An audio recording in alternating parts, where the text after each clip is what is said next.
Hii taarifa na baada ya kutazama katika takwimu zetu tumebaini kwamba ni meli ambayo imesajiliwa kule Zanzibar, na wenzetu wamesajili meli kupitia wakala naitwa Konarina. Ni utaratibu ambao sisi kama nchi kupitia kwenye shirika lile la meli duniani sisi ni wanachama. Kwa wenzetu Zanzibar walisajili hii meli kupitia kwa wakala, kwa sababu kiutaratibu ni kwamba ukiwa kwenye lile shirika ile International Maritime Organization una uwezo wa kuwa na mawakala mbalimbali ambao watakusaidia kusajili meli katika maeneo mbalimbali. Kwa baada ya kutazama tumekuta kweli ni meli ambayo ilisajiliwa kupitia kule Zanzibar, na wenzetu Serikali ya Mapinduzi Zanzibar imechukua hatua kadhaa, lakini niwaombe ndugu zangu waandishi wa habari, Serikali ya Mapinduzi Zanzibar watakuja kutoa taarifa kuhusiana na meli hii. Lakini kwa haraka, ili watu wasiendelee kupata upotoshaji, ziko hatua ambazo zimechukuliwa mara moja, kwa sababu meli hizi zikiwa zinasajiliwa kwenye nchi yako sio kwamba inatoka hapa, inaweza ikasajiliwa ikiwa kwenye nchi nyingine na inafanya kazi huko. Na ndio maana hata kwenye meli hii, kwenye taarifa ambayo imetoka, mmesikia kwamba hakuna Mtanzania aliyekamatwa huko.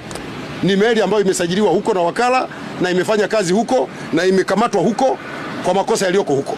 Lakini kwa sababu sisi kupitia Serikali ya Mapinduzi Zanzibar ilisajiliwa huku kwetu, Serikali ya Mapinduzi Zanzibar imechukua hatua zifuatazo. Kwanza, ilipopata taarifa tarehe 17 ya mwezi uliopita, mwezi wa pili, mwezi huu, tarehe 18 ya mwezi wa pili, Serikali ya Mapinduzi Zanzibar imefuta usajili wa ile meli. Ile meli inaitwa nadhani FMS Eagles.